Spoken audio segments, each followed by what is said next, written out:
दो मुल्क आजाद तो इकट्ठे हुए, लेकिन एक मुल्क ने तरक्की कर ली, चांद पे पहुंच गया, और दूसरा मुल्क चांद पर भी ऐसे पहुंचा कि भाई ये मेरा गट्टू है, लाहौर तक तो ले जाना। आज हम बात करने जा रहे हैं पाकिस्तान और भारत के बारे में। आइए देखते हैं इस वीडियो में।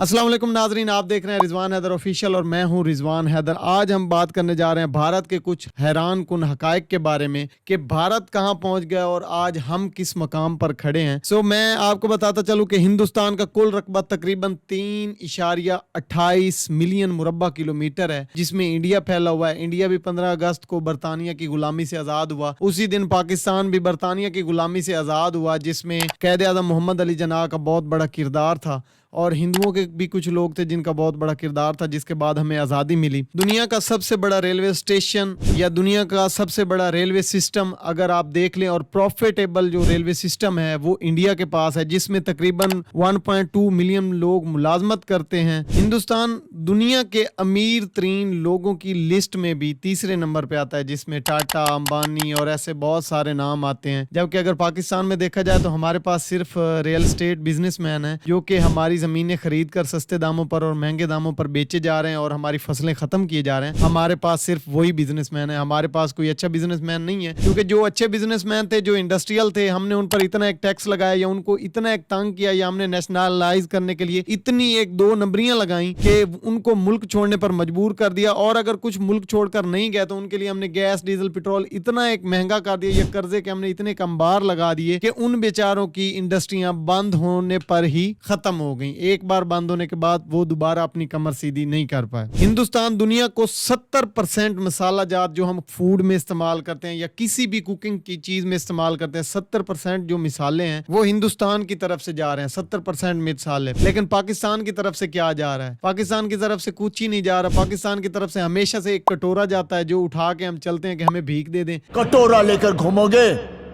भीख भी नहीं मिलेगी। हमें कुछ कर्ज दे दे, हमें 2 साल के लिए पैसे दे दे, 3 साल के लिए पैसे दे दे कि हम अपने मुल्क को चला सकें। अगर देखा जाए तो दुनिया का सबसे बड़ा स्कूल इंडिया के सिटी लखनऊ में है, जहां पे 61,000 तुलबा एक टाइम में पढ़ाते हैं और दुनिया का ये भी रिकॉर्ड है कि वहां पे 5,000 असातिज़ा एक टाइम में पढ़ा रहे होते हैं। तो आखिर ऐसी क्या वजह है कि वहां पर इतने बड़े स्कूल हैं और हमारे पास जो सरकारी स्कूल हैं वो ठप के ठप हो चुके हैं? वहां पे कोई पढ़ाने वाला नहीं है। टीचर अगर आते हैं तो लड़कों को भेज देते हैं, जी हमारी ईंटें घर फेंक के आए। अगर टीचर आते हैं तो उनकी भैंसें चराने के लिए स्टूडेंट्स को भेज देते हैं। अगर ये भी नहीं तो कोई और उनका पर्सनल काम होता है जिनके लिए वो भेज देते हैं। और हमारे सरकारी स्कूलों का इतना स्टैंडर्ड गिरा दिया गया है कि वहां पर कोई पढ़ने के लिए तैयार ही नहीं, और हम अपने बच्चे जो हैं प्राइवेट स्कूल को तरजीह देते हैं और प्राइवेट स्कूल्स में भेजते हैं, और वहां पर पढ़ाने के लिए हम मजबूर हैं क्योंकि सरकारी स्कूल को गिरा ही इतना दिया गया, सरकारी में कोई वो चीज ही नहीं रह गई कि हम अपने बच्चों को वहां पर पढ़ने के लिए भेजें। अगर तारीख की बात की जाए तो इंडिया पर 14 से ज्यादा सल्तनतों ने हुकूमत की। सबसे ज्यादा चाय की पैदावार हिंदुस्तान में पाई जाती है। पाकिस्तान तो खाली 1.5 अरब की या 1.5 से 2 अरब की हमेशा उधार पे चाय लेके पीता है। जो हम चाय लेके इंपोर्ट करके पीते हैं हम उधार लेके पीते हैं, जबकि इंडिया इतनी बड़ी एक चाय की इंडस्ट्री खड़ी कर चुका है अब तक। इंडिया दुनिया का ऐसा मुल्क है जहां पर हीरे की कानें हैं और वो पूरी दुनिया को हीरे सप्लाई कर रहा है। और इस हिसाब से अगर हम देखें तो हमारा रेकोडेक वाला मंसूबा, जिस पर हम पर केस भी हुआ और बाद में वो इमरान खान ने केस दोबारा स्टार्ट कराया, उसको लड़ा और उसको जीता, और उसको जीतकर हमने स्टार्ट करने की कोशिश की। हमारे पास भी ऐसी माइंस हैं जिनमें हमारे पास बहुत सारे कीमती हीरे जवाहरात मौजूद हैं जो कि बलोचिस्तान में मौजूद हैं, लेकिन हम उन पर वर्किंग नहीं कर सकते क्योंकि हम गुलाम कौम हैं और गुलाम अपनी मर्जी से कम कुछ भी नहीं कर सकते। हमें बहुत सारे अपने बाप दादाओं से इजाजत चाहिए होती है जो हमें शायद इजाजत ही नहीं मिलती, और अगर इजाजत मिल जाए तो हम खुद इतने लालची हैं कि हम पाकिस्तान को आगे बढ़ाने की तरजीह नहीं देंगे बल्कि अपने ज़खायर बढ़ाने की तरजीह देंगे। हम वहां से माल लूटकर बाहर चले जाएंगे और अपनी कंपनियां या अपनी प्रॉपर्टी, अपनी जायदादें बनाएंगे।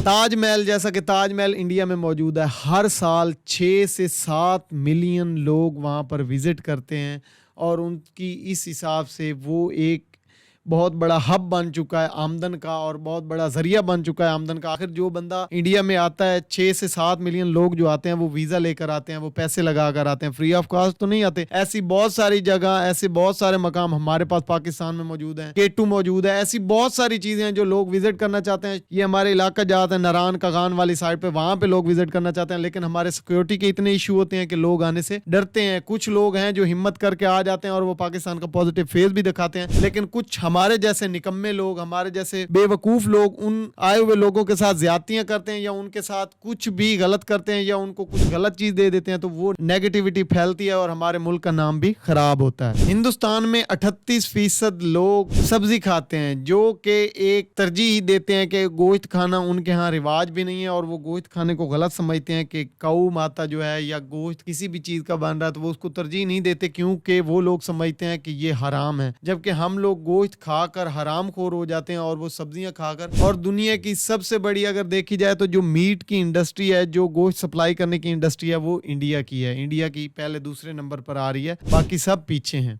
इंडिया में तकरीबन 308 मिलियन गाय पाई जाती हैं जिनकी परवरिश की जाती है, जिनको बढ़ाया जाता है और उनको ज़िबा करने पे पाबंदी है। वहां पर अगर आप कोई मुसलमान अगर अपनी गाय को ज़िबा करता है, लाइक कुर्बानी आ रही है तो कुर्बानी पे ज़िबा कर देते हैं, वहां पर बहुत सारे दंगे फसाद हो जाते हैं। दुनिया की टॉप 10 मार्केट में 1.3 मिलियन मार्केट जो गोश्त की सप्लाई है वो इंडिया के पास मौजूद है, 1.3 मिलियन की। आज के लिए इतना ही। अपना बहुत ज्यादा ख्याल रखिएगा। मुझे दीजिए इजाजत। अल्लाह निगहबान।